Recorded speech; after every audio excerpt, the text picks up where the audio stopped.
Do not expect troubles, as they have a tendency not to disappoint. Chapter 14.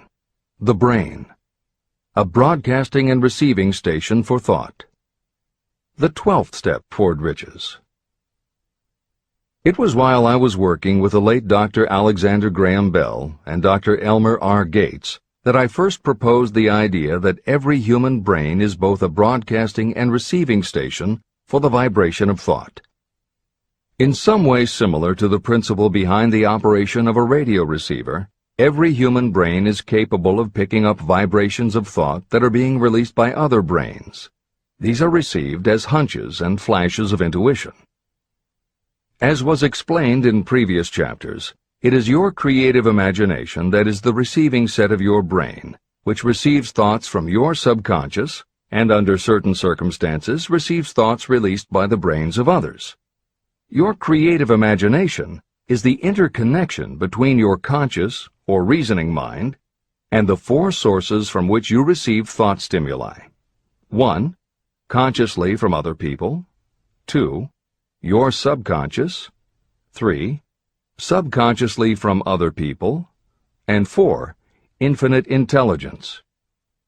When stimulated, or stepped up to a high rate of vibration, the mind becomes more receptive to thoughts that reach it from outside sources.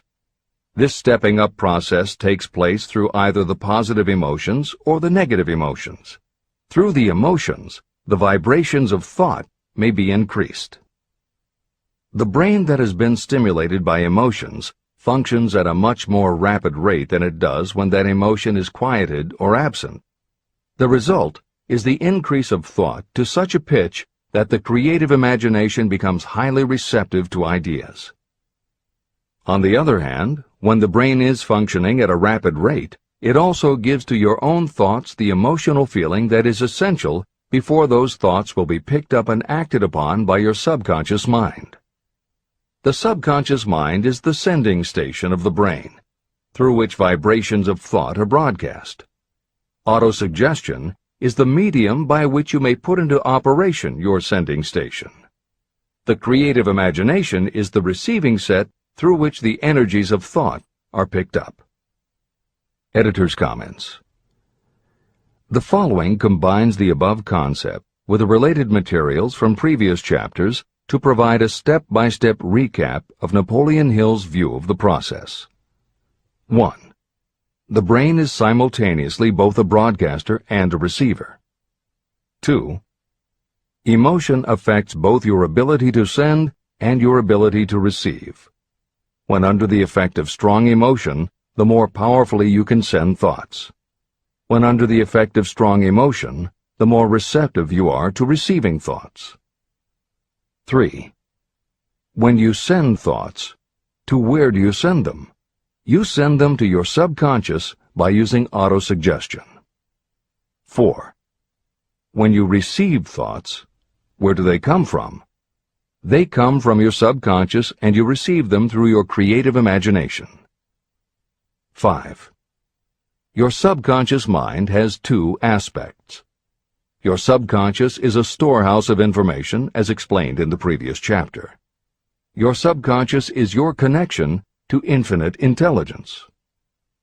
6. Infinite intelligence is the medium through which you receive thoughts from other brains. Infinite intelligence is Hill's term for describing the following basic law of physics. Because everything in the universe is made of time, space, energy, or matter, and because matter is just energy in a different form, then everything is actually different parts of the same thing. This means that your subconscious mind, energy, has a common base with every other subconscious mind, energy. 7. Thoughts from other brains come to you as follows. When you are under the effect of a strong emotion and your receiver is especially receptive, sometimes its pull is so strong that it attracts a thought from the subconscious mind of another brain. It is able to do this because infinite intelligence interconnects your subconscious with the subconscious of the other brain. 8. These thoughts from other brains are what we refer to as intuition, hunches, déjà vu, and foreknowledge. Although Hill's explanation depends on the action of an intangible force that cannot be isolated and dissected in a laboratory, neither medical science nor psychology can offer a better explanation for those thoughts that depend on knowledge or information that we do not have. This is the end of the editor's comments. The greatest forces are intangible. In the past, we've depended too much on our physical senses and have limited our knowledge to physical things that we could see, touch, weigh, and measure. I believe we have entered the most marvelous of all ages, an age that will teach us more about the intangible forces of the world about us. Perhaps we shall learn that there is an other self that is more powerful than the physical self we see when we look in a mirror. Many people do not take seriously such intangibles, the things that they cannot perceive through any of their five senses. However, to belittle the idea of forces that are intangible or cannot be explained is to ignore the fact that all of us, every day, are controlled by forces that are unseen and intangible. The whole of mankind has not the power to cope with, nor to control the intangible force wrapped up in the rolling waves of the oceans. We still do not fully understand the intangible force of gravity, which keeps this little Earth suspended in space and keeps us from falling from it, much less have the power to control that force. We are entirely subservient to the intangible force that comes with a thunderstorm, and we are just as helpless in the presence of the intangible force of electricity. We do not understand the intangible force and intelligence wrapped up in the soil of the earth, the force that provides us with every morsel of food we eat, every article of clothing we wear, and every dollar we carry in our pockets. Last but not least, with all of our culture and education, we still understand little or nothing of the greatest of all the intangibles, thought. However, we have begun to learn a good deal about the intricate workings of the physical brain, and the results are stunning. We know that the central switchboard of the human brain, the number of lines that connect the brain cells to each other, is written as the figure 1, followed by 15 million zeros. Dr. C. Judson Herrick of the University of Chicago says, "The figure is so stupendous that astronomical figures, dealing with hundreds of millions of light years, become insignificant by comparison. It has been determined that there are from 10 billion to 14 billion nerve cells in the human cerebral cortex, and we know that these are arranged in definite patterns. These arrangements are not haphazard. They are orderly. It is inconceivable to me that such a network of intricate machinery should be in existence for the sole purpose of carrying on the physical functions connected with the growth and maintenance of the physical body. Is it not likely that the same system, which gives billions of brain cells the media for communication, one with another, also provides the means of communication with other intangible forces?" Editor's comments. In the time since Hill wrote the above comments, we have learned a great deal more about the physical brain and how it operates. We understand much about the chemistry of the brain. We can measure the energies it releases. We know which areas control the various functions of the body and which areas affect memory, emotions, reasoning, and many other subtleties related to the thinking process. Through surgery, medication, and other techniques, we know how to prevent the brain from having certain kinds of thoughts. And we know how to encourage the brain to produce certain other kinds of thoughts when we want it to. For instance, a specific area can be stimulated, and you will have pleasurable thoughts. But we cannot yet control what those pleasurable thoughts will be, and we have no idea what the bits and pieces of information are that go into your pleasurable thoughts. With all of our advanced knowledge about the physical brain, we still don't know how to make it have a specific thought or idea, especially not an original thought or a creative idea. And medical science offers no better theory than Hill's as to how we could have an intuition or hunch made up from information that we don't have and were never exposed to. In short, the physical properties of the brain confirm that it is where the thinking process takes place, but it does not offer the answer to the question of how it happens, or how thoughts from one brain might travel to another. In previous commentaries, we pointed to the laws of physics as they relate to Hill's theory about the interconnectedness of all things. And although this is not meant to be a science lesson, it may reassure you to know that the work of renowned scientists lends support to the idea. Quantum theory deals with subatomic particles so minuscule that they are almost at the level of the basic stuff from which everything is made. Albert Einstein developed what is called the EPR effect, Einstein, Podolsky, and Rosen, and Irish physicist John Stuart Bell proposed Bell's theorem, both of which pertain to the concept that when two linked subatomic particles are separated from each other, when a change is made to particle A, the same change will instantly happen in particle B, even though the two are distant from each other. Another related concept is called the holographic brain or holographic universe, and is named after an unusual quality of holograms. It is a fact that if you cut a hologram in half, you don't get two halves of a picture. You get two separate but complete pictures. Cut either one of those in half, and you get another two complete pictures. Cut other pieces, and again you get whole images. Every part of a hologram has the whole of the information in the original. In the 1970s, Carl Pribram, a neurophysiologist at Stanford University, announced the results of his studies which suggest that memory is not in a specific part of the brain, but is spread throughout the brain like the image on a holographic plate. At almost the same time, renowned physicist David Bohm proposed that the workings of the universe were like a holographic image, that among all things there is total interconnectivity, and that all things influence all other things. In effect, every part of the universe contains the whole of the universe. That is probably more than enough science for most readers. The point is, Hill was not alone in his conclusion that through some intangible force, your subconscious shares interconnectivity with everything else in the universe. Previously, the example was given of the folds and bumps in a tablecloth, all being different, but all still tablecloth. Here is another way to envision the intangible interconnection of all things. Suppose you were to drill 5 holes in a wall, and have someone outside the room put their fingers and thumb through the holes and wiggle them.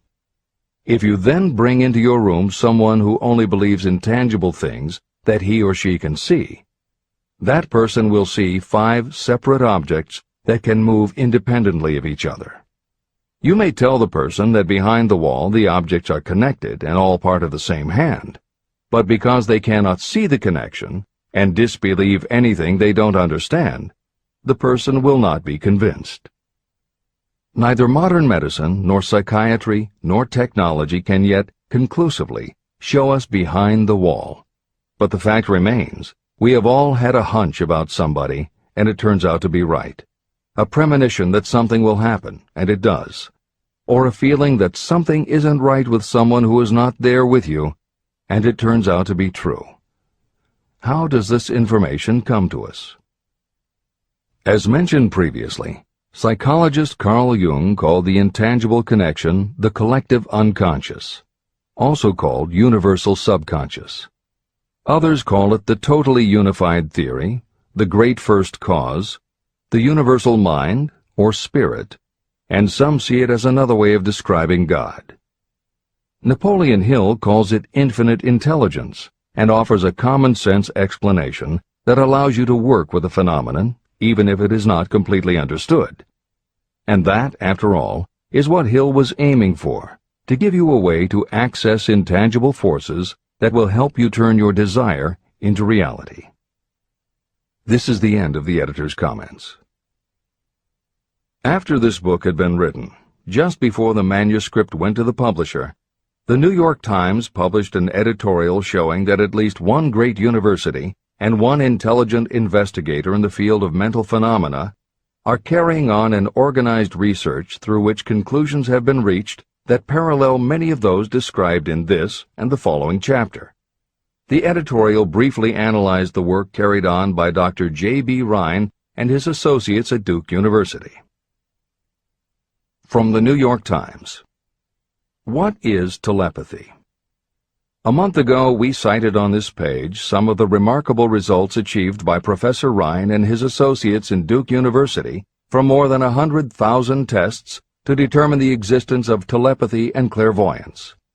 These results were summarized in the first two articles in Harper's Magazine. In the second, which has now appeared, the author, E.H. Wright, attempts to summarize what has been learned, or what it seems reasonable to infer, regarding the exact nature of these extrasensory modes of perception.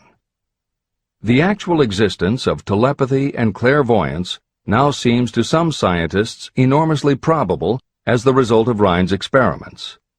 Various percipients were asked to name as many cards in a special pack as they could without looking at them and without other sensory access to them. About a score of men and women were discovered who could regularly name so many of the cards correctly that there was not one chance in many a million of their having done their feats by luck or accident. But how did they do them? These powers, assuming that they exist, do not seem to be sensory. There is no known organ for them. The experiments work just as well at distances of several hundred miles as they did in the same room. These facts also dispose, in Mr. Wright's opinion, of the attempt to explain telepathy or clairvoyance through any physical theory of radiation. All known forms of radiant energy decline inversely as the square of the distance traversed. Telepathy and clairvoyance do not. But they do vary through physical cause, as our other mental powers do. Contrary to widespread opinion, they do not improve when the percipient is asleep or half asleep, but on the contrary, when he is most wide awake and alert. Rhine discovered that a narcotic will invariably lower a percipient score, while a stimulant will always send it higher. The most reliable performer apparently cannot make a good score unless he tries to do his best. One conclusion that Wright draws with some confidence is that telepathy and clairvoyance are really one and the same gift. That is, the faculty that sees a card face down on a table seems to be exactly the same one that reads a thought residing only in another mind. There are several grounds for believing this. So far, the two gifts have been found in every person who has either of them. If you have the abilities, both seem to be of equal strength. Screens, walls, distances have no effect at all on either. Wright expresses his hunch that other extrasensory experiences, such as prophetic dreams, premonitions of disaster, and the like, may also prove to be part of the same faculty. The reader is not asked to accept any of these conclusions, but the evidence that Rhine has piled up must remain impressive. In 1927, Dr. J.B. Rhine and his wife, Dr. Louisa E. Rhine, joined Professor William McDougall, chairman of the psychology department at Duke University, to create a lab that would apply strict scientific procedures to the study of psychic phenomena. They developed scientific methodologies and procedures to study, identify, and test individuals who demonstrated unusual abilities. It was Dr. Rhine who coined the term extrasensory perception, ESP, and he adopted the word parapsychology to describe their studies. It is fair to say that the research done at the Rhine lab is some of the most advanced work on the entire subject. In 1962, they created the Foundation for Research into the Nature of Man in order to continue their studies independent of the university and to publish related works. In 1995, the name was changed to the Rhine Research Institute. This is the end of the editor's comments. How to join minds in teamwork. In view of Dr. Rhine's findings about the conditions under which the mind responds to what he terms extrasensory modes of perception, I would like to add my own observations. My associates and I have discovered what we believe to be the ideal conditions under which the mind can be stimulated so that this sixth sense can be made to function in a practical way. To begin with, I should explain that there is a close working alliance between myself and 2 members of my staff. Through experimentation and practice, we have discovered how to stimulate our minds so that we can, by a process of blending our 3 minds into one, find the solution to a great variety of problems that are submitted by my clients. The procedure is very simple. We sit down at a conference table, clearly state the nature of the problem we have under consideration, then begin discussing it. Each contributes whatever thoughts may occur by applying the principle used in connection with the invisible counselors described in the next chapter. The strange thing about this method of mind stimulation is that it places each participant in communication with unknown sources of knowledge definitely outside their own experience. If you understand the principle described in the chapter on the mastermind, you of course recognize the round table as being a practical application of the mastermind. This method of mind stimulation, through the discussion of definite subjects between 3 people, illustrates the simplest and most practical use of the mastermind. When you tap into the power of your mastermind group, you will find that the more you work together, the more each member will learn to anticipate the ideas of others and to connect immediately with their intense enthusiasm and inspiration. You cannot completely control this process, but the more you use it, the more it will come into play. By adopting and following a similar plan, you will be making use of the famous Carnegie formula described in Chapter 1. If it means nothing to you at this time, mark this page and read it again after you have finished the last chapter.